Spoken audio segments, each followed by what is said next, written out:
used to, I did a lot of lectures. I'm over 1,000 at this point. Okay. And I remember when I started looking at having to teach people and going in and having to talk to all kinds of different people, or as my old partner would say, Gator will go across the country to talk to two people if one of them will listen to him. Yeah. So I used to have to think about how to make an impact, how to make people understand how it works. And it's very interesting because it led me down this entire road of philosophical thought. And I started studying Freud. I started studying all these different groups of psychologists and sociologists and everybody, because it all plays. Joseph Campbell has he has a book called The Universal Soldier. Mm-hmm. Have you ever heard of that? I've heard of him. I have not read it. Well, Joseph Campbell, in his, he did religion and theology and a lot of human dynamics. And one of the things that he talks about this universal story of a soldier, and he uses Sigmund from the Old Norse to really hammer it. It's a guy, he's a normal person. The area he's in has a lot of problems. He goes through an adventure. He goes through these woods. He fights dragons, which represent this. He fights this represents that. And then he comes to the very end, which is this beautiful place where all this great knowledge is. And then, of course, most of us would all say, well, I'd stay there. But no, they always return back to tell everybody their new knowledge and bring this wonderful new life to these people. And I always tell people, when I talk to a young gang member, mm-hmm. It's like talking to a kid who went to a church and became born again. We always talk about that. I mean, I'm not being mean at all. I'm a very strong believer, but there's a fact that you run across people once they, become born again, they become too heavenly minded for any earthly good. You can't talk to them. Mm-hmm. Hey, how's it going, Jim? God bless me. Oh, that's nice. So you got a new car. God blessed me with a new car. And then you just, and it's like, okay, I got that there, Jim, but can we? And gang members will be the same way. A young gang member, and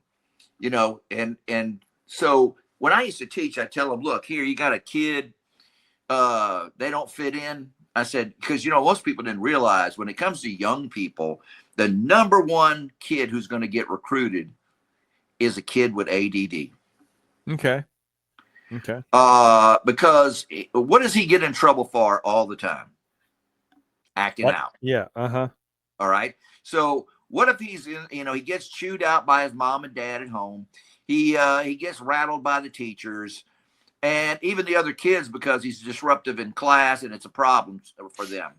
Mm-hmm. But, and he can't seem to control himself. But one day he throws an eraser at the teacher, tells her to go F herself, whatever. Anyway, now he's walking home and the coolest kids come up to him, bunch of little gangsters. And they go, yo, man, you are crazy. You crazy, fool. We like you, man. Oh, You like me? You like me for what? We like you because you're crazy. Oh, so the shit that I can't seem to deal with, you like me for that, okay? And they go, oh yeah, man, you want to join us, and nobody's gonna screw with you. You hang with us. No one's gonna screw with you, and we're gonna give you a nickname. We're gonna call you, your street name gonna be Psycho. This is how they beat the American family. Okay, this is how they beat the American family. First of all, these kids, a lot of these kids are struggling, and I don't know. I never understood. I'm 66 years old, getting there on 67, and I still remember what it was like to be a teenager. All right. I still can remember the emotions that went through my body as a teenager. I didn't turn that shit off. And I don't pretend it didn't happen. So when I look at kids today, I understand where they're coming from. Nothing's changed. I mean, things have got more modern, but emotions are emotions, hormones and tennis shoes. And so I look at that and I say, well, someone asked me, how do these gangs get these kids? Mhm. We give them everything. Do you really? Did you give them parameters? Did you give them a good scolding? Did you tell them what you expected of them? No. You want to be their best friend. You don't want them to be mad at you. I said, gangs, as sick as it is, as sick a family as it is, they leave structure. They give you a structure to live by. And the only problem with that is, what is the after effect of that? Okay, so yeah, they give you a structure. And, you know, when we were kids, well, especially when I was a kid, my dad would like slap me upside the head and go, damn it, where are the glasses? We don't behave that way. Who the hell are the glasses? Huh? Right. I guarantee the lady in the grocery store would have didn't know who the hell we were. Right. But you know, I had an identity. All right. Uh-huh. I had an identity. I knew who I was. And so, you know, kids grow up, they don't have an identity. They want an identity. And especially nowadays, everybody's a content creator. Everybody's trying to catch a little glory. And they just want that glory. And they'll sell their soul for that freaking little bit of glory. I mean, we've seen it. We've seen homicides committed for a guy with only 100 viewers, you know. But gangs are like that. So gangs give them an identity. Not only are they, you know, Joe Brown, but now they have a street name. All right. It's like being a member of the Fantastic Four. Each one of those is a superhero by themselves, but together they're the Fantastic Four. Right. So you're Johnny, but you're Psycho, and you're a member of the 212 Crips. So one of the two things is going to scare somebody or give you some perverse respect. And every kid loves that. I remember every kid. I guarantee I remember dreaming that I had muscles and I could fly, or, you know, something that gave me an edge. And that's what gangs do. And it becomes, you know, it really does become their alter ego, their id, you know, the id and the ego. It shows you that. And so it does carry forward. And when you join, all right, I used to compare joining gangs to, and people used to get real mad at me, joining the military. And they go, oh, no. And I said, no, okay, look, there's a point in your life as a young man or woman or whatever these things are, and you want to transfer, you want to transcend from being a boy to being a man. All right. And it's a very confusing time. Remember that? It's a very confusing time in your life. You're looking for an identity. You want to show even your parents that you're a man. Okay. You know, I get out of high school. I can't find a really good job. I join the Army. I want to be airborne, air assault, something, you know, Ranger. These are all steps. These are all things that can make me more man, more levels, more this, right? Sort of like playing a video game. Basic training. Everybody remembers basic training. I don't care who they are. I don't care if you took basic training back like I did in 79, or you took it in the 90s or whatever. Basic training is still basic training, and you remember it. And the funny part is everybody I ever met, even when a kid knows me, knows that I'm a veteran, and he goes off to the Army, when he comes back from basic training, man, he's got all kinds of stories to tell me. Dude, that was 6 weeks. All right. But you transcended. You have evolved. Okay. I go to join a gang. I have to evolve. I have to commit. So I'm going to get jumped in, get the crap beat out of me. And that pea brain mind, getting through the beat down, and then maybe getting on my knees, and they put my colors on my shoulder, and they each come over and bless me. Dude, that's like I just went through basic training and airborne school, and yeah, you're pumped. You know, I don't care if you went to basic training and you're a grunt. I don't remember what your MOS was. I know you were infantry. Yeah, you were one of first. 11, I was a medic, you know, a special ops medic, but I was also with the 80 Deuce, infantry. And I'm gonna tell you, when I went through basic training, and there was a guy, and we had two guys that were going to the band, and they had no place to put them, so they ended up in our basic training. So here's the deal: upon graduation day, and I'm just going to ask you this: upon graduation day, would you have, if your drill sergeant had come to you and said, "Listen, Brian, we need you to go to get on that plane. We're at war right the hell now. They're invading our coastline, and we need soldiers. Get on that plane. They're going to give you a gun." Would you have done it? Yeah, 100%. Yeah, man, hell yeah. Yeah. That day you graduated from basic training, you were already there, babe. Mm-hmm. And so this is the same thing with a gang member. That gang member gets jumped in. That night is so big to him. It's so mind expanding and exploding that if that OG turned around and looked over and said, "Hey, Psycho, come here. That bitch down there at the 7-Eleven, she talks shit to me. She talks shit to your OG. Here's a gun. You go show her what happens when you mess with 212. You see? And he'll probably walk down there and put a cap in her. Yeah. So, yeah.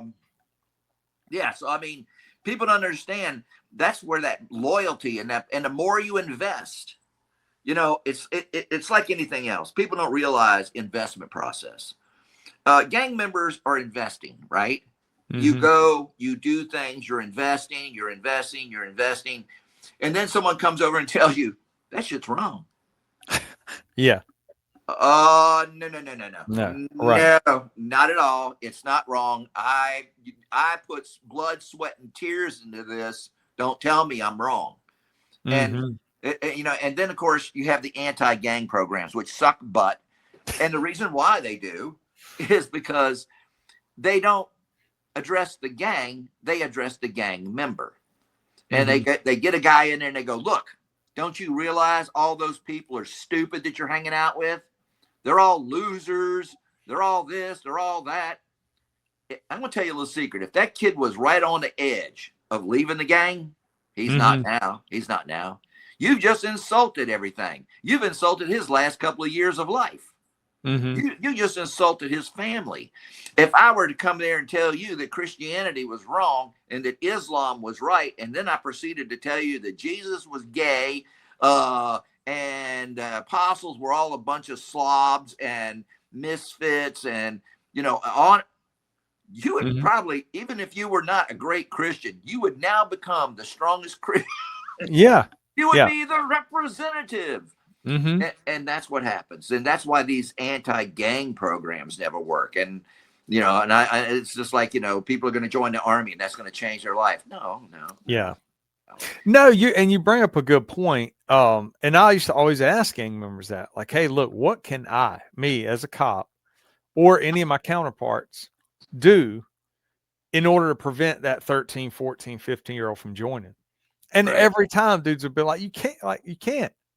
Their grandmas can't keep them there. Their brothers can't. Like, nobody can. When somebody wants to join, they're going to join. And I used to think the same way. Like, okay, there were people that told me don't join the army. But when I was 17, I signed the contract and left Fort Benning. It was like no one could have told me any different. Now, 3.5 years later, my perspective was completely different about the military in the sense of if I wanted to get out for my own reasons because I wanted to become a cop and that sort of thing.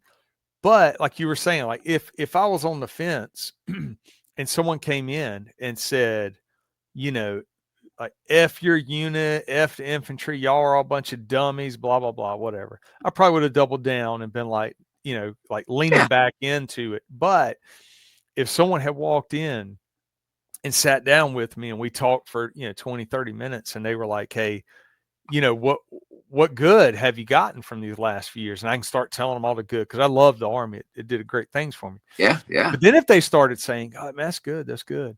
Hey, let's talk about when the government shut down," which it did back then. Like, let's talk about when the government shut down, and everybody was worried, are we even going to get paid?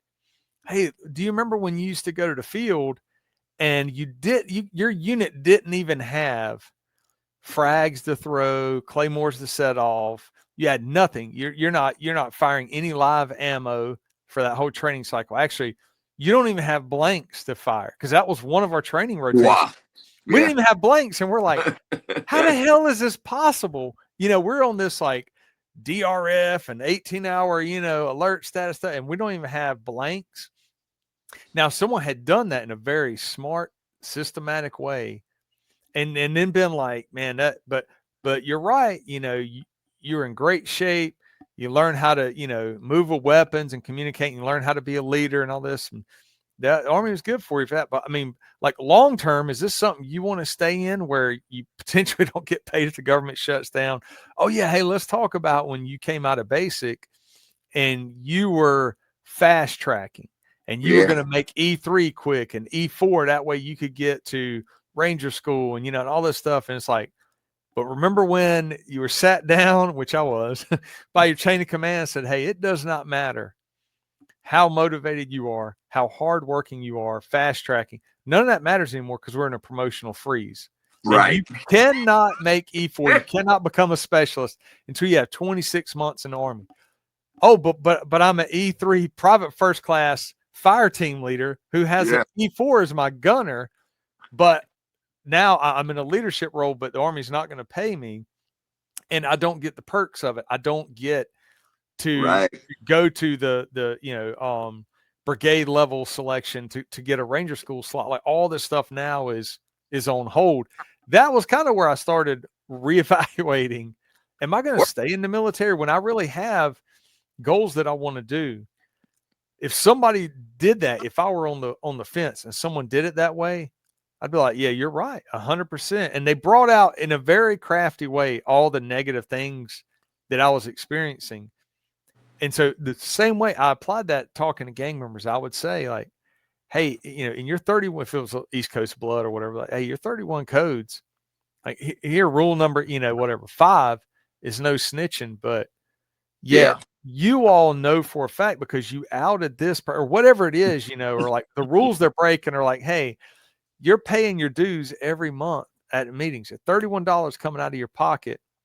And there's, 47 guys last time I checked at this 9 or at this meeting, 47 times 31, do the math, man. And then you get locked up and I'm listening to a jail phone call of you crying because, your 3-star, your 5-star, for those listening, that's a higher rank, is not putting money on your books. In other words, they're not taking that money that you collected from dues, or they collect, and you're not getting the attorney they promised you. Exactly. You're not getting the defense attorney. They're not taking care of the power bill like they promised.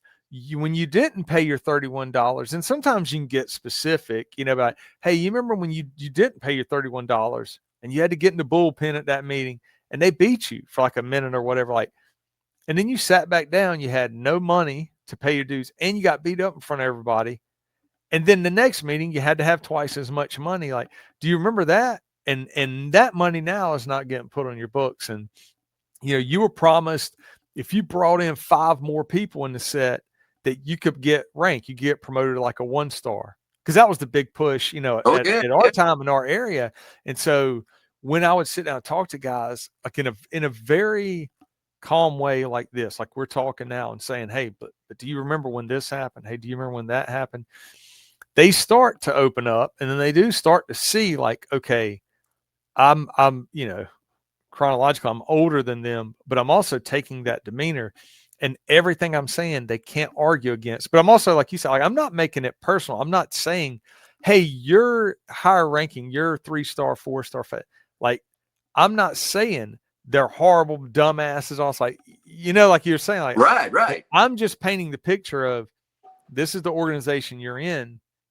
And this is good, what's going to happen in the future.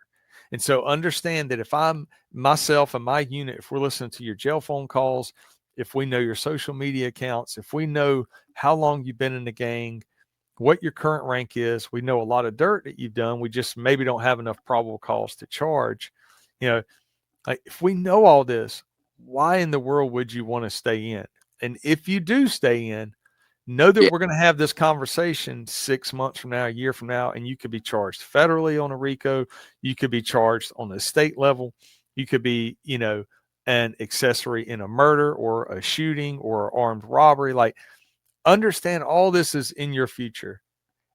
And I've also tipped my hand and shown you we know everything.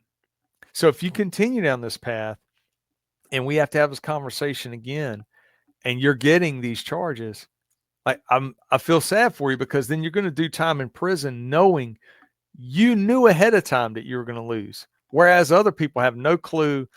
A van pulls up, dudes jump out, they arrest them, and then they find out that they're part of a RICO investigation, or they're charged in, 5 armed robberies, when the whole time, they're thinking they're part of this secret society with hand signs that we don't know about, codes that we don't know about, ciphers. It's like when you're going to lay all that out, then they have to make a decision.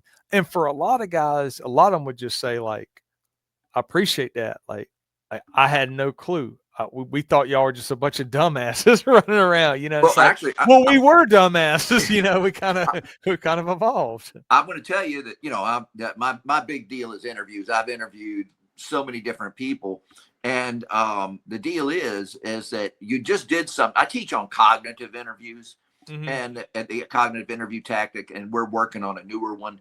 But you did something there that I don't even know if you recognize. And one of those things is, when you become a gang member, it's like being you don't really have a voice. All right. You just go along with the gang. Now, you made this person believe that they had a voice in their future. The way I would explain it is, if I walk inside and I see an old prostitute that I used to arrest a lot, and we got her for something, and I go, but we want to get some information out of her. And I walk in there and I go, damn it, Patty, you goddamn whore. Why are we here? God, I thought I didn't see you anymore when I became a detective. And here the hell you know what I'm going to do? I'm going to go right now. I'm going to call the Department of Social Services. I have all them damn kids taken away from you. You ain't going to see that check. Oh, hell no. And your old man, when he finds out you ain't got no money, he's going to beat the crap out of you. I could do it that way. All right. I have that power. I actually do. But what if I walk in there and I go, oh, geez, Patty, long time no see. Baby, what are you doing in my room? Oh, Jesus. Look, here's the deal. Whew. How many kids you got? 5? Oh, them kids need a mama. And you're not helping me here, because they need a mama, and you're putting yourself in a bad situation that DSS is going to come take those kids. And there's not a damn thing I can do about it unless I can show that you're helping me. And I mean, we really want to know about those drug dealers down on the end of Branson Street. That, I know you work in that area. I know but I can't say. Yeah, you can. I'm going to tell you, darling, a DSS, unless I can show that you're doing something, I can't block DSS, and I can guarantee you they're going to take those children away from you. And I don't want to see that. Those children need a mama. They don't need that mama, but I'm going to tell them that, right? Yeah. Now she believes she's in charge of her destination, or destiny. She really honestly believes she's in charge of her destiny. No, I actually still hold all the cards, but that's the same thing. When people live in these worlds, she doesn't see herself in charge of her life. Gang members, they like to think but they know they're not in charge of their life. Everything they do. I use a term when I talk about limited social consciousness. Are you aware of that term? No. Okay. So I talk about limited social consciousness when it comes to gangs all the time, and gangs, extremists, cults, whatever. So when you go to church, you're in a limited social consciousness. You come into this room, it's all closed in. There's a guy talking to you. We're talking about the life of Christ and whatever. Okay. And that's fine. That's a limited social consciousness. That's what you're supposed to be in there for. And you know that, right? Gang members, every day they live in a limited social consciousness. The difference is, at the end of church, you can walk out that door and you can walk down to a bar and get a drink. You can go wherever the hell you want to go and not worry about it. But a gang member, an extremist, whatever, once they leave the gang, they have to continue to live in that limited social consciousness because they're not welcomed everywhere. They can't just be by themselves going into a quick stop. They can't be by themselves taking a side road. You see what I'm saying? They're slipping. So they have to constantly live in this mentality. And see how powerful that is. And I try and tell people, they're like people who have seen combat for years, like the World War II guys and stuff, where every day was war, and there was no retreat. And so there is a psychological problem there. I mean, it's like living inside a video game, where the only thing is that the penalty might be you never come back from it. So getting people to leave gangs, and that's what I told them. When you send them into the military, there's no anti-gang program.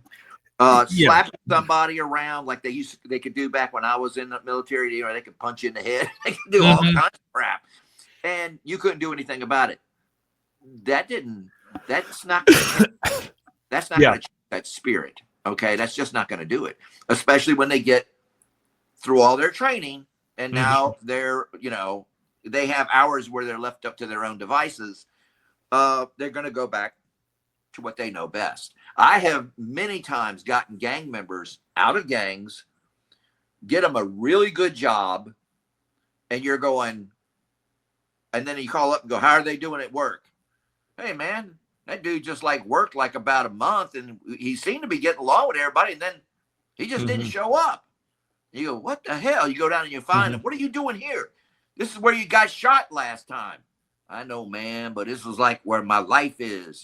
This is where my life is. It's institutionalized. And so, so these anti-gang programs are, can really be a joke. I mean, they really can. Well, and it's like a big money grab. You and I saw it, and it's interesting now, like when I'm talking to people and saying, especially a newer generation, and I'm saying, hey, all this goes on. It's like coming out of the late 60s, and like you had mentioned, you see judicial reform, and some good and some bad. With that judicial reform, you saw that a lot of people didn't want to join police departments, so the recruiting was down. So they lower standards. Yep. They start to allow people in because they're like, well, if anybody wants to do this job, cool, we'll hire them. And I pick on NYPD, but they've got a lot of great examples of that era. Yeah. And one in particular was an actual officer doing commercial robberies. He was robbing bodegas or whatever, on duty, getting out of uniform, robbing, and then getting back in uniform. And then when they finally identified the suspect and figured out, hey, this is actually an NYPD cop, they went back and learned that he had a history of robbery, but that had been waived in order for him to join the police department. So sadly, the same thing is happening. And for me on my department, I very rarely saw or heard of any cases of our officers committing crimes and then getting arrested or getting fired and arrested. Almost always it was just some stupid policy they had violated, and then they were given the option to resign or they could be fired. But hell, and I won't get into specifics, but there are at least 2 cases that I know of from my department that are on that criminal level where it blows my mind that any officer would do it, let alone officers within my own department. Now, my department is large enough. I didn't know everybody, especially as I moved up the ranks, teaching a gang class at the academy, I might catch, a name here and there or something, but to see that trend was alarming because also at the same time, people, the standards are sometimes being dropped and people are getting mainstream, like, hey, get them in to get our numbers back up. And the whole thing about that, like with the trends, is that now, with departments and anti-gang movements or programs, we're going to see it again where the reformed gang member says, hey, if you pay me X number of dollars, whatever, 60 grand a year, I'll go in and talk to the gang members because I was a gang member. I can talk directly to them. They'll understand what I'm saying. And I'll be able to, and they make all these grand promises. and nobody really knows how to check them, or at least my experience, those people didn't know how to check them because they're throwing out all this gang stuff. Now, And does that not sound like the girl you know who says, "Oh, I'm dating this new guy. He's so different. He's an ex-cocaine addict just like me." Dude, you don't have yeah, people who share demons. yeah, You yeah, don't have them share. If they share the same demon, that's what they have in common. You yeah. know? Well, I learned that like in one instant, there was a dude who gave that sales pitch, and he was making really good money getting paid to do this. Then I was asked, "Hey, go to these meetings. It's community police. We all kind of share, information, try to help one another." All right, cool. I'm always open for stuff. But I heard him talking, and he was talking about y'all don't need to worry about, and it was a core group of people that were our most violent at the time. They were locked into a feud with another set, and we probably had about 4 to 5 unsolved murders on this one group. So we already knew, like, for our city, like this group right here has to have constant attention, constant strategic arrest. Like we've got to break this cycle. And this guy was this former gang member. He was so plugged in, supposedly. And he's like, yeah. Like, I hear everybody's always talking about these guys. That's not your big problem. Your big problem are these guys, these MS-13 guys. That's who y'all need to be focused on. And then everybody's like, oh my gosh, he's talking about MS-13. He's so smart. And I'm like, I didn't say it publicly in the meeting. Like, we get back off site. And I'm like, that's what I'm talking about. That dude is so full of, like, no, man. What he's saying is divert from these guys because I Right. have personal ties to them. I know their moms, or I know their sisters, or whatever. Like here, you guys go chase this MS-13. And at the time, we had some dudes documented, but we had a lot more problem in that world with BPA 13, TCS 13, CPS 13, Orphans 13. We didn't have a large presence in our city of MS at that time. Definitely not anybody shooting and stabbing the way some of those other cliques were. But this dude, when he was doing that, and I had said it then, I was like, next time this comes up in the city, y'all need to remember this dude, the scam he's running, the fact he's getting paid, and you've got other like city leaders and business owners kind of taking it in like, oh, he's so smart. You guys sound like a bunch of dummies. Like, y'all don't know what's going on. He's telling y'all how to be, really Right. good cops or what. Like, man, Yeah. get out of here, man. It's And it's true. going to come back. Yeah. It'll come back now because what'll happen, like we were talked about earlier, like grant money is going to start flowing a lot more in cities. Yeah. And so this same trend will come up. I only hope for a lot of cities that they can see through the BS. And there are some cities that have kind of carried the torch with gang work, gang intel, being proactive. But a lot of them, man, they just disbanded and they were like, well, we're done with this whole gang thing. If we don't fixed it. Yeah. yeah, if we Remember don't, that? Yeah. yeah, if we can't articulate that we have X number of gang members in our city, then that means our gang goes down. A perfect example is like, data and pie charts. And I was in a meeting one time and the information was put out there. Well, statistically, like our gang violence has decreased by whatever, 60%. And the higher ups like really excited about it. And at the time, I was probably like an intel sergeant, if I remember right. But it's like, wait a minute.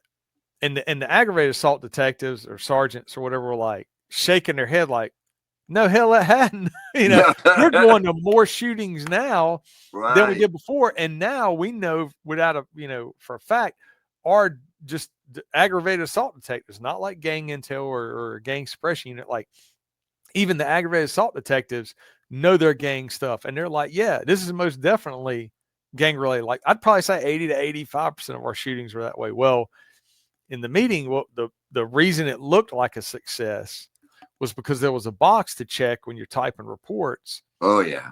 That was, is this gang related or gang affiliated crime? And then of course that gets cross-referenced with, violence, like a class 1 category or a shooting or whatever. And so then when they extrapolated, it's like, oh, this, we put this and this, our gang shootings are way down. And it's like, no, our shootings are up. What changed was that the focus on patrol documenting their gang encounters had become almost non-existent because there was a system in place by the then chief, or that chief had put it in place, and the next one came in, and it was, you basically document all your movements all day in these categories. Well, there was no category to document suspicious person / gang encounter. So patrol officers were like, I don't get credit if I jump out on these 4 guys and spend 20 minutes documenting them. So I'm not doing that anymore. And so we could, at the time, we could pull all of our gang contacts, and like when an officer encountered a gang member and documented it, we could pull it up on a friggin' map. We could pull up their home addresses or their areas where they were stopped. And so it was cool because prior to that, we could walk into a meeting and be like, hey, we've got this shooting that we think is, 5 Deuce Hoover related. Let's go ahead. Hey, give me that map. Show me all of our encounters in the last 6 months of anybody claiming 5 Deuce Hoover. Boom, it comes up on a map. And then you just see this cluster of these dudes. And you're like, oh, they're all hanging out at this gas station. Where's our shooting?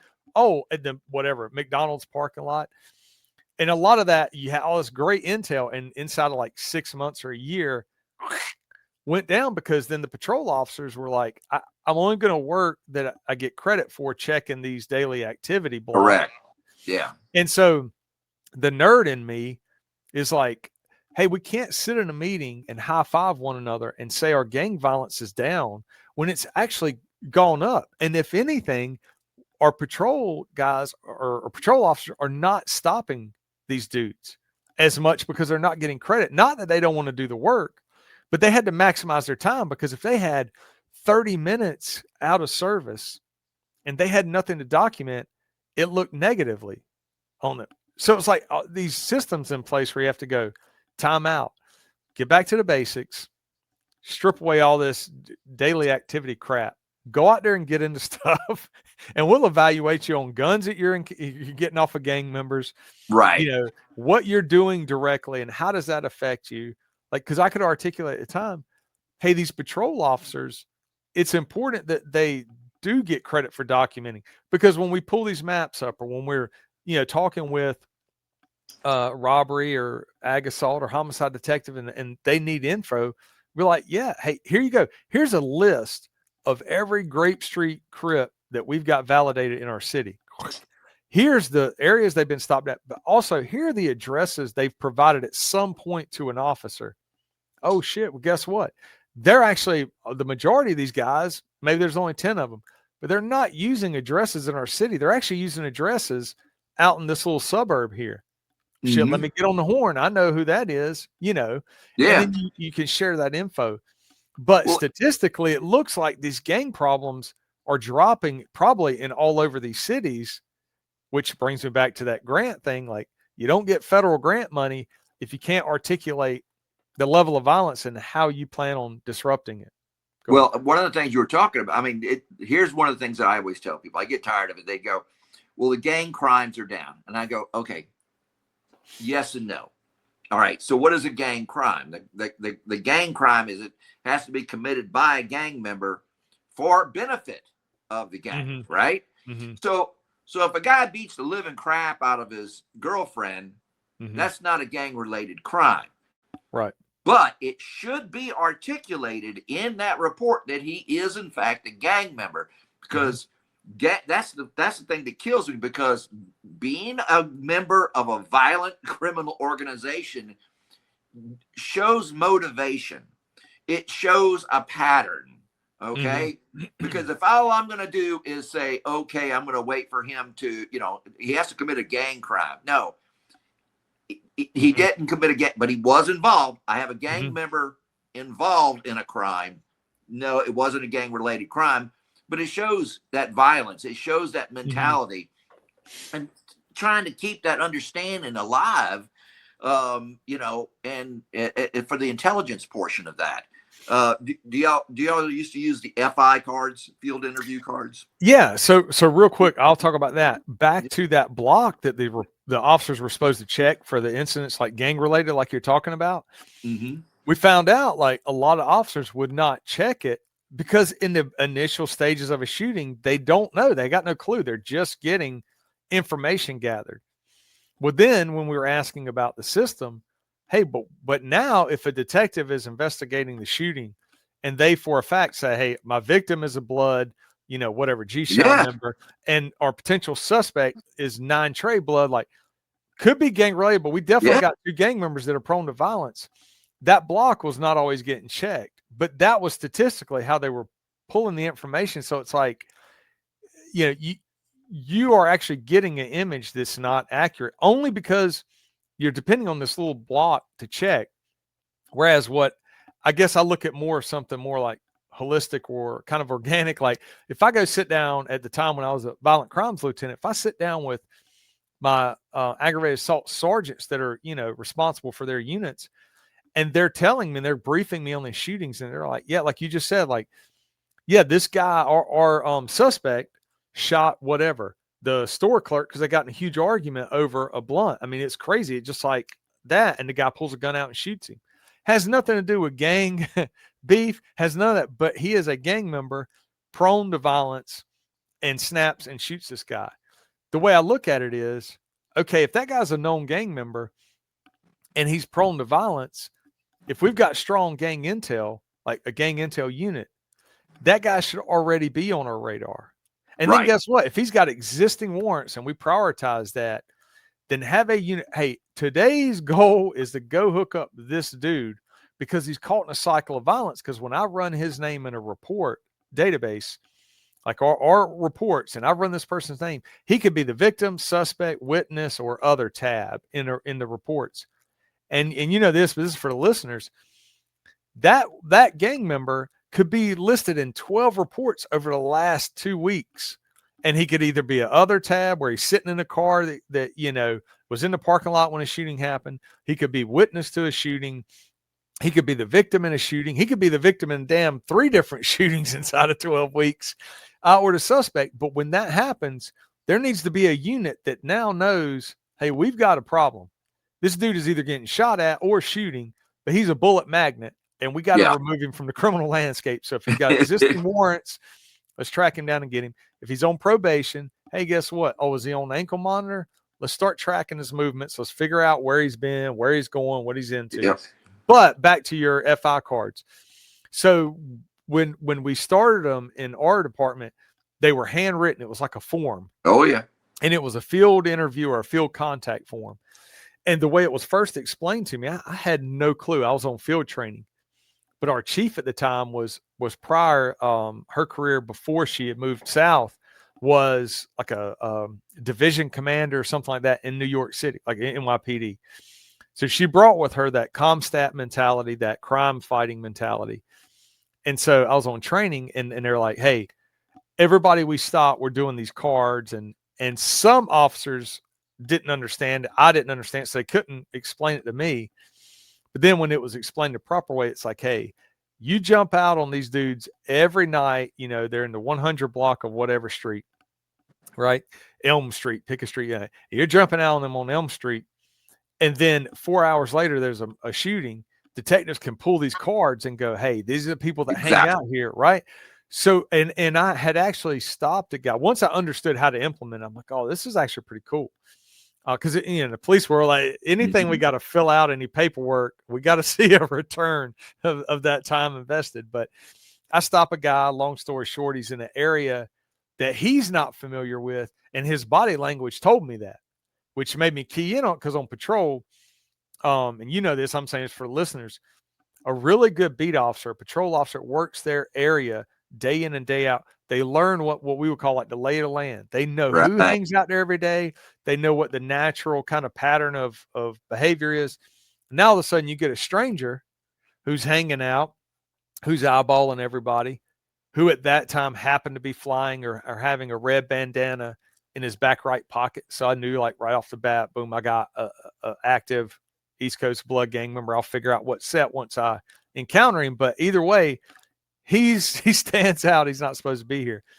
I document the encounter, and then I don't know, it's like 4 or 5 hours later, a homicide detective calls me, and says, hey, you got out on the radio, you got out, we got comments from dispatch that you got out on a suspicious person, but we don't have the person's information. Well, if I remember, I had filled the card out. It just had not gone through that filing system. Yeah. The handwritten card. So I was like, hey, I'll just give you all the info right now. I'll lay it out. And it ends up being the shooter. That was the whole reason he was there. He was looking for another gang member that will post up there every day, which to me early on as a patrol officer, like, damn, I did something that helped clear a homicide like that. To me, that gave me power. It made me feel like it mattered what I was doing every day, going in and out of these areas and watching people and stuff. So what was really cool is to see when our department then went digital, which was very early in my career, to do typed reports into a database. And they had the forethought to implement those FI cards or those suspicious person forms into a very easy format that officers could type up, but then also went a step further and created like a gang encounter type of form or a gang contact form. And that was like a game changer for me, because that was right when I was starting to really take notice of gang members on the street, the differences. Guys were starting to teach me about hand signs on the street and stuff. And then to see, as I moved up through my career, to see that, hey, we have these capabilities to if we train our people right, every gang encounter they have, they're putting information into our report writing database that we can then, pull out and chart and know. It's like one example I showed a supervisor one time. I was like, hey, I'm going to show you why I have not wasted, I say it jokingly, but like why I talk about gangs so much. Because it's like the one thing in law enforcement that we can actually disrupt. We can actually solve cases. We can prevent cases. Other stuff, other crime categories we really can't. So, but let me give you an example. A person shoots, like worst case scenario for cops, because it's always in our brain, this like shoots one of our officers, and we've got no information. It's a straight up ambush, parked patrol car in a parking lot. Now, if that's our scenario, if that's our crime, and we've got one of our officers shot, dead in a patrol car, nothing on forensic, nothing on fingerprints, like car's clean. They never even touched the car. It's as if the gunman comes out of a 45-degree angle, boom, and then gone. That's how we saw Officer Turner's murder. FI cards. No, well, go ahead and tell me that story. Go ahead. Exactly what you're talking about. Okay. There was a group of guys who shot drugs down there at this payphone. Turner apparently drove up there. We didn't know. He was just driving and he didn't check out, but he pulled up, and as soon as he pulled up, they shot him and killed him.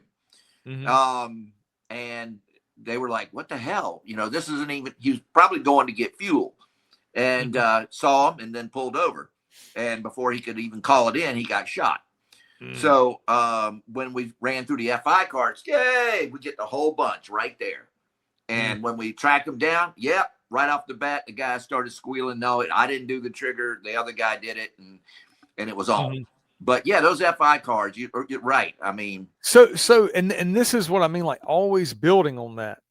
So that is the example that sometimes people have to like explain to an upper command. Like you said earlier, and now we're in this void of police leadership where it's basically a stereotype, but most people in departments would say, oh, it's true, but that once, someone moves up in the upper echelon, they forget how to be a cop. Their priorities change. All they do is focus on either budgets or, how to get themselves promoted. And sadly, politics and that. So this example of like FI cards or field encounters pays in dividends. It's one of the best tools I saw, from patrol level all the way up to homicide detective. But in that scenario, like I was explaining to the upper command, like explaining suspect like leaves hardly any trace of nothing. That's all we got. And a tip comes in that says there's a rumor going around that, fill in the blank, that Treetop Piru gang member shot and killed an officer. That's it. That's all you get.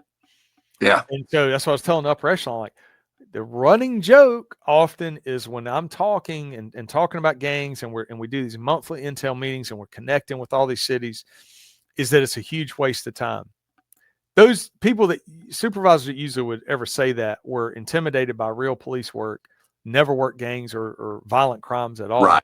Yeah. And so they will blow it off because they were so intimidated by it. The road officer retired on active duty. Yes. Yeah. The bears, the bare minimums, you know what I mean? Like they're a bear. They'll do the guy in Fayetteville who brags about the fact that he'd been on the police department for 20 years and he never pulled his gun out of the holster. And I'm thinking to myself, well, you don't have to do that when you go through the drive-throughs and then park behind the businesses. Yeah. So we were able to, I could show them, okay, hey, Treetop Pyro is our suspect. Watch what I can do, basically typing on a computer with all the hard work from patrol, documenting their encounters, detectives taking a step further, working their jail phone calls, that sort of thing. Basically, here I can pull categories of gangs operating our city based on what we have validated. And it's by state law. You know, you follow the criteria that state law lays out for gang validation. And hey, here, our only clue right now is Treetop Pyro, which is like speaking a foreign language to anybody in the police world that has no knowledge of gangs, right? Yeah, but exactly. to gang, a gang detective, gang. I thought you said they were Bloods. Yeah, is like, to them they're like, well, shit. Now we just narrowed down a city of whatever, close to 1 million, to now our suspect could only be, if this tip is right, 10 or 15 people or 100 people, whatever. And then I would just show like the brackets and go, hey, here we go. Boom. We're pulling up Pyro. Well, guess what? We got Lime Hood Pyro here. We got Elm Street Pyro here. We got Treetop Pyro here, right? It's like, so then take that. All right, what Treetop Pyro do we have? Oh, we've got 15 of them documented. Why? Well, I don't know, but that's what we've got to articulate. We can articulate these 15. Then the next tip comes in, or maybe homicide does a great job and pulls gas station security surveillance, from the surrounding areas, and you catch a glimpse of a person fleeing the crime scene. But they run with a certain gait and they favor one leg and the other. And guess what? There just happens to be, blonde or a long dread sticking out of a ski mask, but they're blonde tips. Stuff that kind of stands out. Yeah. But then you take that list of whatever, 15 Treetop Pyro, you narrow it down and go, boom, look, this dude's got, last mugshot, he's got blonde tips on his dreads, same length. Oh, and he was a shooting victim a year ago. So his leg is, is his right leg. I mean, literally, and that was a scenario for me to explain why the effort goes into it, but have worked homicides where very similar things happen, where you're pulling gang intel data and you're just taking this field of suspects and narrowing it down and then being like, boom, here's our suspect. Or you just bring a freaking really good patrol officer, gang detective, or whatever to a room and you go, hey, here's the surveillance video of the club shooting. Do you know these 4 or 5 guys? And they're like, oh, that's so-and-so and so-and-so and so-and-so. And the way I pitch it or explain to people is like, make your investigations as easy in that sense as possible. Find your hard chargers and invest in them. So if there's really good patrol officers who know these gang members, who know their gang stuff, I could predict their career path if it was based on effort and ability. Yeah, but sometimes the nag getting fed. That's always been a problem. Right. And that's where I want to see departments get back to, is like, okay, you've all kind of tried out for probably the last 10, 15 years, this horrible theory of heavy emphasis on master's degree, college degree, PhD, people looking out for one another, whole nepotism, or hiring outside companies to do their whole promotional process, and then and the return is you get people sitting in a room and the common thread sometimes is insecurity. So you could see a captain, a major, a deputy chief, a chief, all sitting in a room and nobody can come up with a good idea or be problem solvers because they don't have a strong crime fighting background.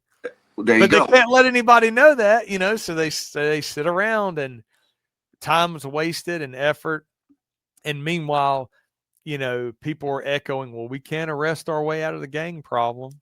Well, Yeah, no, you're right. You can't. But you what you can't. can do, you can make very specific arrests that drive down that violence or Yeah. completely disrupts the gang. I'm going to shift gears because one of the things that people always ask about, I call them criminal motorcycle clubs, but the one percenters, Oh yeah. And so one of the first books I read that kind of laid out an undercover operation that when I read it, I was like, damn, like this is badass, was Billy Queen's book Oh when yeah. he went under with the Mongols. Can you kind of talk about how you know him and how everybody's connected or no? So the first time, yeah, I don't have a problem with that. Billy's actually running for sheriff right now. I'm hoping he'll win.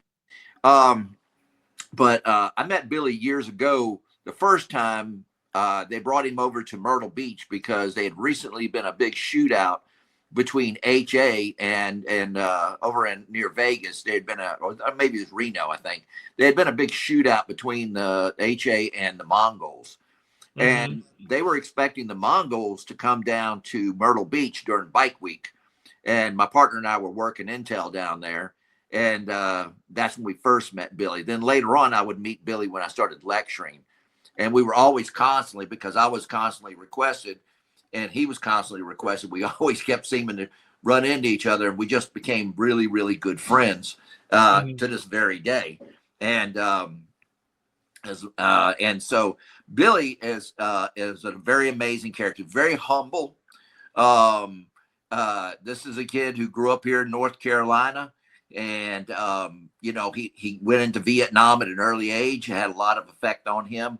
He ended up in special forces. I did get a chuckle because there was a former Marine from the Vietnam era who kept screaming, I don't believe Billy Queen ever received the Silver Star. I don't believe Billy Queen ever. I said, well, that's not hard to look up. You can just look it up. And so one day I go to visit Billy, and this is how humble Billy is. I'm at his house and I go, Billy, what is it with this guy who's just going on about you and this damn Silver Star? He goes, oh, you want to see my Silver Star? He says, my dad recently died. And he opens up his gun safe and he goes, there it is. He don't put anything out. Yeah. The most famous guy in ATF history, possibly. He don't put anything. He goes, yeah. He says, we were doing a rescue mission at a POW camp and we all got the shot out of us. He says, I don't even like to remember, man. He says, my captain got the Medal of Honor. He says, but man, we got it. Not a person on that team didn't get shot that night. And but then Billy, I used to laugh because his dad was a revenuer back in the day. You remember that guy? All right. And so when they made ATF, they just recruited all these revenuers. Yeah. And that's why they used to call them the FBI in blue jeans or the FBI in overalls, right? Country boys. So that's what his dad did. Then of course Billy goes in and he ends up with the FBI. And here's some interesting. I was going to talk about it a few minutes ago because I've known Billy forever. And the funniest part is we never talk about gangs. And when we're together, we don't even talk about it.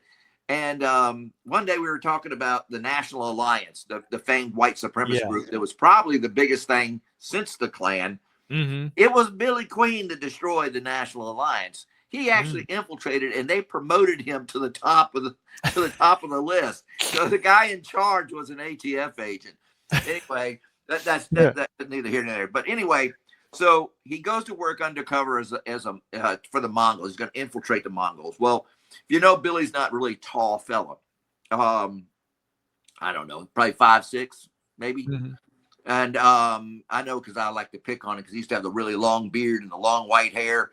And I was over in California teaching counterterrorism, and I got a knock at the door, and it was Billy. He thought he was sneaking up on me. And, of course, I opened up the door, and I just pretended I didn't see him. And I said, okay, funny. Who left the fucking gnome out here?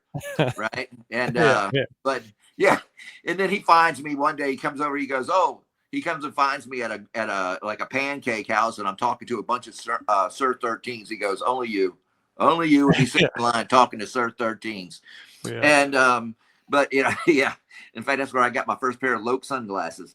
And but But so Billy goes, he did the right thing. This is the real way to go undercover. That's what I loved about Billy.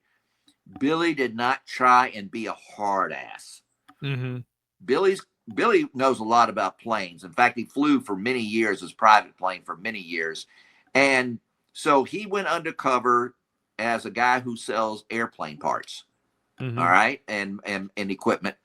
And so that's a great play because he's sort of hanging out at the bar. They don't like him, because they're always suspicious. Mm-hmm. And he keeps hanging out. And finally he gets an edge and he gets in and they bring him on.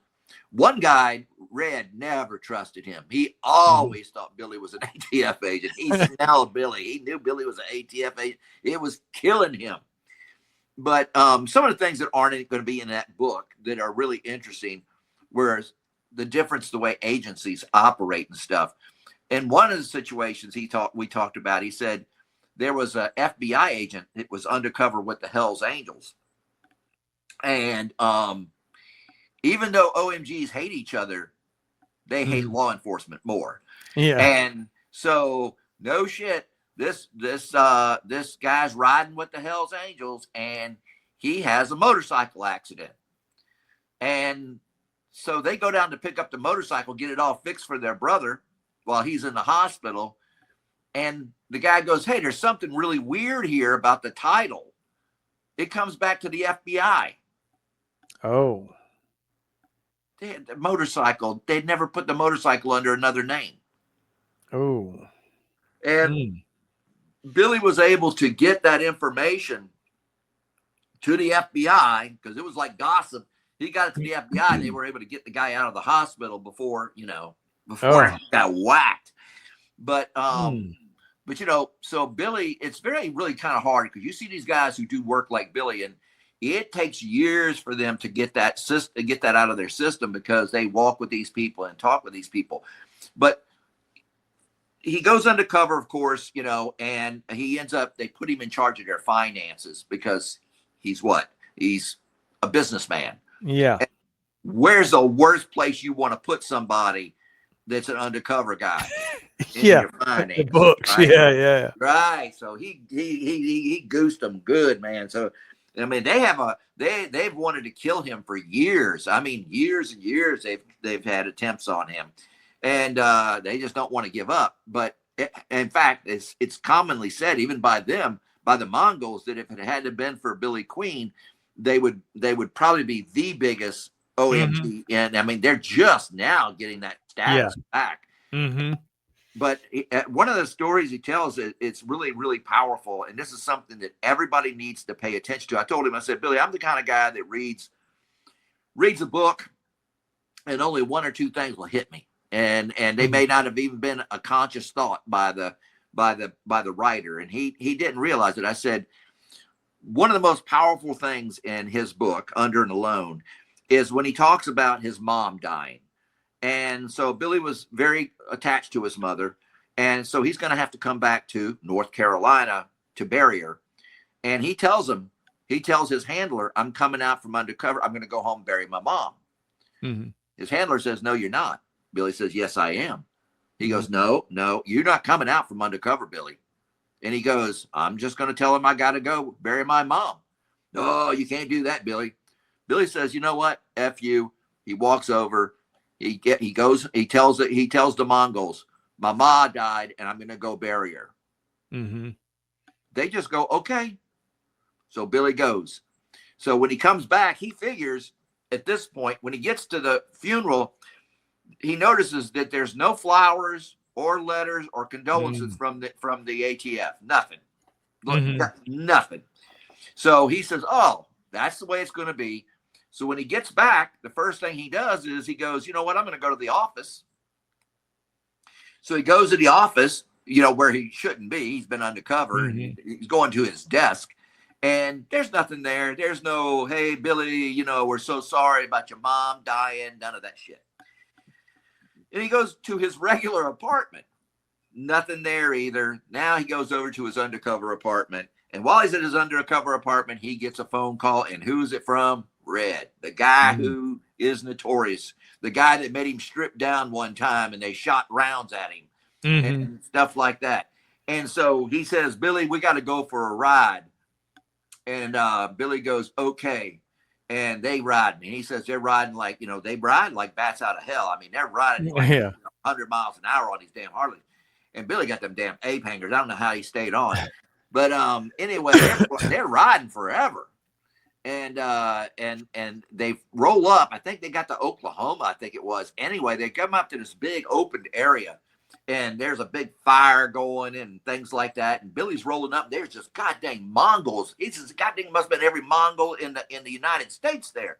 He said, it was all these people. And then it hit him. He's like, oh, I get it.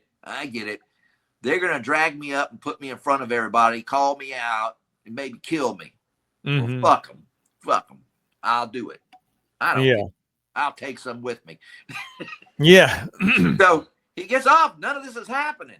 And he's walking around, and everywhere he goes, people are walking up going, his undercover name was St. James. And they'd be, yo, you St. James? And he'd go like, yeah, I'm St. James. They'd go, dude, I'm sorry about your mom. Here, have a beer. Yeah. Here, brother, I'm sorry about your mom. Here, blah. All of them. These people were just doing it. He's like, holy shit. Why am I doing this to these brothers? Yeah. And I think that's something that law enforcement needs to pay attention to. You're asking a lot of somebody like that, like you were talking about earlier. You're asking a lot of somebody and put their life on the line, but then you want to crap on them. You want to crap on them. You don't want to take any personal interest in your racehorse. You want to feed a nag, right? Yeah. So, and so I remember Billy saying something to the effect of, so he's sitting there, and I think the guy's nickname might have been Savage or something like that, comes up to him and says, hey,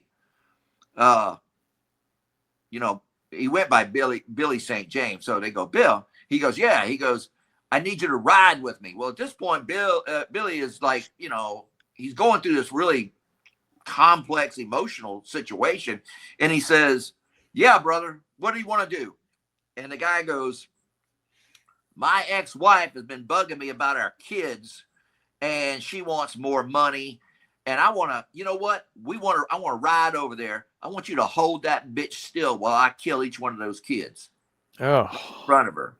Yeah. And that's when Billy realizes, I ain't doing this for the ATF. I'm doing this for the human race. Yeah. These people are monsters.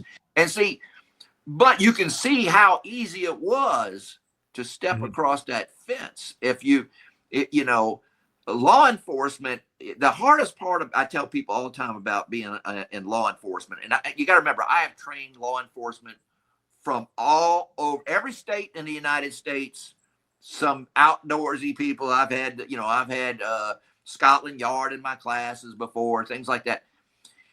And it's something that there's some things that I have seen continuously. And one of those is the guy who tells me, he tells me some narrative or variation of, man, I hate going out and putting my life on the line every goddamn night and then coming back and having to fight the upper echelon.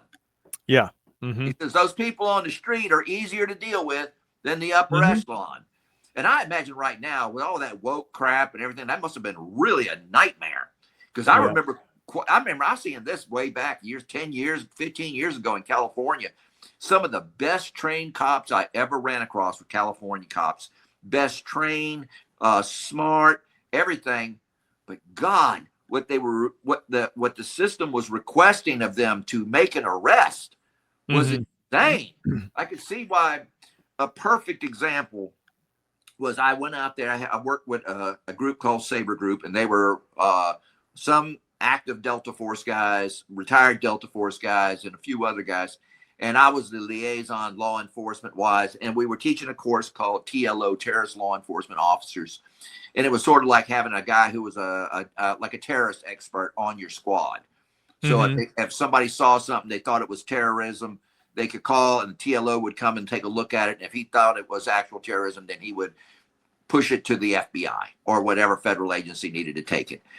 Lost my train of thought here. But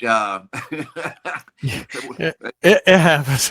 yeah. So I'm trying to figure out why we were doing that. But oh yeah, I remember. So one of the big jokes was, I was I was with one of the guys. He was a Delta guy, and we were walking and we went and got something to eat. And then out of curiosity, we decided to see if we could flag a cop down.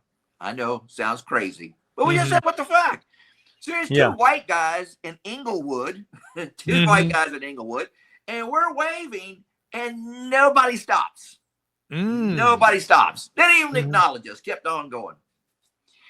So the next day, I bring that up in the classroom, and out of the blue, this guy in the back yells, "Well, I didn't go to school for 4 damn years and then 2 extra years of waiting to become a cop. Just if I did something proactive, I was going to get in trouble." And I went, "Oh, damn." And we ran across this a lot. And a lot of the students would tell us horror stories. They say, "How'd you end up working there?" And they'd go, "Well, I did something proactive." And it upset that to me, though, and I've said it, and people get tired of hearing me talk about it, but damn, that was ingrained in my head. That was the reason I stayed local. That's why I stayed in the department I was in. Was that it came from the top down. Go get into something. Like do your job. At the end of the shift, if you had an active beat, and like my area was the most violent part of the city, shootings and stabbing and stuff. So it was like, you better be in the mix doing that. Now, if my area, whatever, had the most fatal crashes involving alcohol, then I would have become probably a DWI expert. I don't know, but I never did that. Like my thing was that I loved it. And so at every level, anytime I was teaching, within my department, let's say, and anytime I was in charge of a unit, or I should say responsible, hell, I was never like in charge of a unit, because detectives and officers are incredible. They do their own stuff. But anytime I had those roles, I was always pushing that. Like, hey, the department is good in itself. Usually you're going to have really good supervisors, but give as much as you can to the community, to the areas you're working, to the investigations. Because like you said earlier, like I didn't look at it as I'm doing this necessarily for my department. I looked at like, I can't look people in the eye and go, yeah, I get paid to be responsible for the safety of this area. And sometimes it's, maybe a 1 block radius of some of the most violent areas. And to be like, but I'm going to go sit in a parking lot, 12 minutes away, hanging out, doing nothing. So when people, like for me, when I hear that about the proactive stuff, it baffles me, but I got to remember too, I had the full support from the chief down. Like my first chief set that tone. So then the supervisors, if they were selfish in their motives, they knew the only way they're going to get promoted was to actually know the crimes that were going on, to find those kind of race horses of officers and detectives and give them what they needed to be proactive. So that's what, man, we were running informants as patrol officers. We would get, that's where you make your right. And that was the thing. Like when I talk about that now, it sounds like a foreign concept to officers, and they're like, no, I don't even know anything about informants, because only our whatever drug detectives do that. And it's like, damn, I had sources that were not paid. I had paid informants. I constantly was enjoying the job because of that. And I think that, like when you had mentioned earlier about when Billy's mom passed away and how the ATF basically did nothing about it, didn't even really acknowledge it, but the Mongols did, how that, that human connection. I'll say this for people listening who, I don't want to like paint all law enforcement in a negative way, because my department, my mom passed away unexpectedly, and I spoke at the funeral, and the funeral was huge because my mom was a very big extrovert, lived in the same town her whole life, but like loved everybody. So she had a huge turnout, probably 200 to 300 people.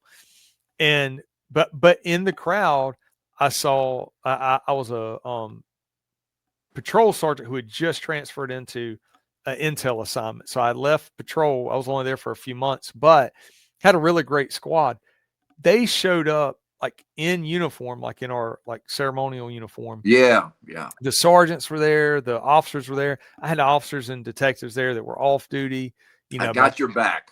yeah, it meant a lot to me, but I never fully expected that. You know, Well, yeah, exactly. to me, like that world was like, okay, this is where I go to work, this is what I do.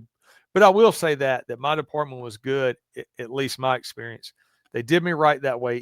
Anytime I had other issues going on and stuff, they would try to work with me.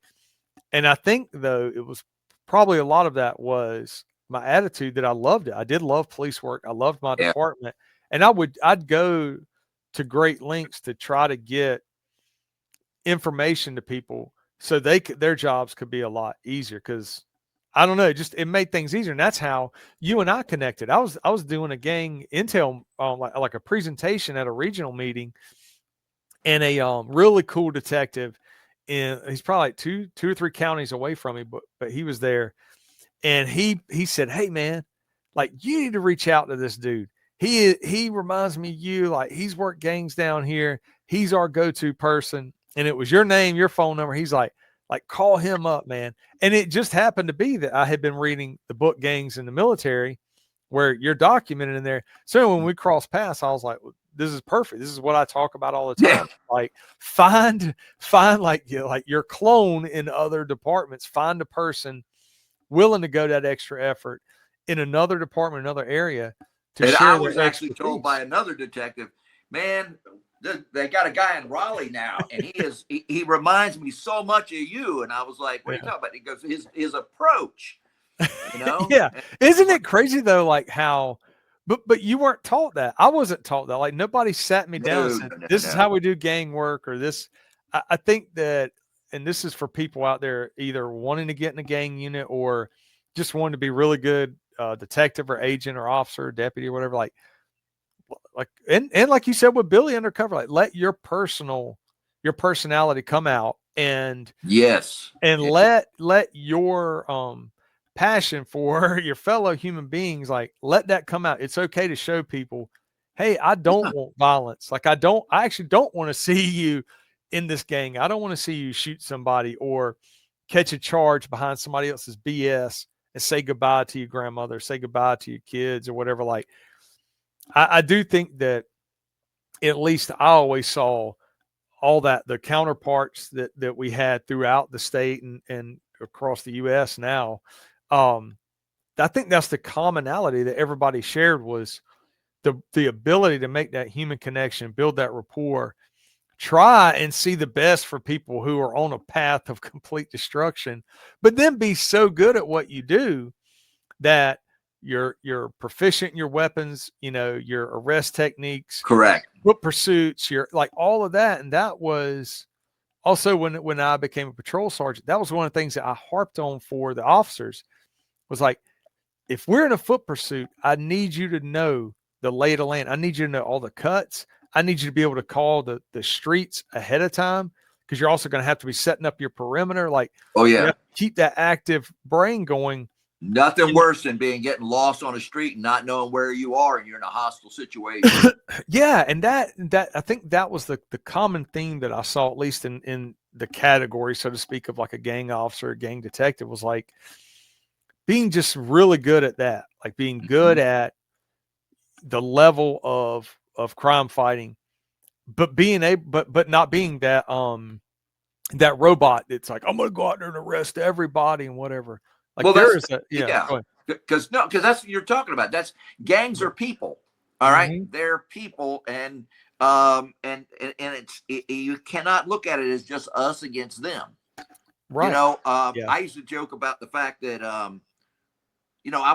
used to get out when I was a patrol officer, and I worked a really bad area, and they were sure that would probably get me to quit, but I would just get out of my car and just walk. I said, to hell Yeah. with it. I mean, there's no reason for me to go anywhere. So I would walk, and and they would say, well, you got shot at the other day. I did, but it was like a block and a half away. He was obviously shooting Yeah. a pistol. I'm an old military guy. He wasn't going to hit me. But I would stop and I would talk to people, and I think I didn't realize the impact I had on this environment, because there was so many people that had Section 8 housing and stuff in there, and there was a lot of problems. And there would be no drug arrests. After a while, there was no drug arrests, stuff like that. Oh, then I was dirty. Oh, you have to be dirty because that place has always got drugs. But for 8 hours when you're down there, there's no drugs. Well, that comes up later. And one day, a little old lady was sitting on, I'd go over and check on her, and she would always fix me iced tea. And one day I realized, I said, you know what? I said, I never seen you drinking tea. She goes, I don't like tea. And I said, well, why do you make it? She goes, I make it for you. And I said, you do? Yeah. She goes, yeah, because since you started working, I can come and sit on my front porch and not have to worry about getting killed. And I had another man talking about he could mow his yard. And I thought to myself, oh, damn. So my presence alone, and I was a pretty beastie boy in those days, but and I would go after you. But the simple fact was, I remember when they replaced me, they brought in this new team that they had built, and it was like 6 people, and they went in there and they were talking to them, and they said something about, well, how come when they were trying to find dirt on me? Well, when Glass is up here, how come there's no activity? And the guy looked at him and goes, because we respect him. And they said, well, what about us? He goes, we don't respect you. So, yeah. And y'all don't have those skills either. Like, that's the thing too. Like, they knew, I would imagine, they knew you knew the cuts, you knew everybody. So, and this is for the listeners. If a officer knows the people, like knows that area, dudes don't run unless it's like they absolutely, like they just shot somebody. Yeah. But like in general, their dudes are just like, I'm just gonna run because I ain't trying to get hemmed up on anything. I may or may not have warrants, but I'll take it because they don't know who I am, Right. But if the officers know, like, oh yeah, like for your example, like Glass is working, they don't necessarily run because they know you that's at least a charge, whether you catch them or not. Right. You know how it is. We used to like yell their government name, like, yo, you yell their government name, like, you're gonna have one waiting, Yeah. But then all the great stuff, I would just talk to people, and I love hearing people's stories. And I remember I had a kid, Rico, I won't use his last name, but Rico, he was a problem child. And I remember one day I turned the corner, and Rico and 3 others were standing down there, and I walked over with my FI cards, and I said, okay, everybody, let's play cards. And I said, and they all knew. And I said, okay, what's your name? And he goes, instead of telling me his name, he says, Tech 9. And I said, no, I don't care about your street name. I want your real name. What's your name? You call me Tech 9. And he's trying to stand me down. And I leaned over and I said, well, I tell you what I'm going to call you. I'm going to call you Poopy Pants. And he looked at me with this weird look, right? He goes, what? I said, like when you was in the 1st grade and you pooped your pants and you cried and your brother had to come down and hold your hand to your mama. They found your mama and brought her. I said, yeah. See, I talked to his grandma. His grandma told me a story about him. And so from that day forward, as badass as he was, as soon as I walked around that corner, he'd run up, Rico, give me his name. I was like, that's better. That's much better.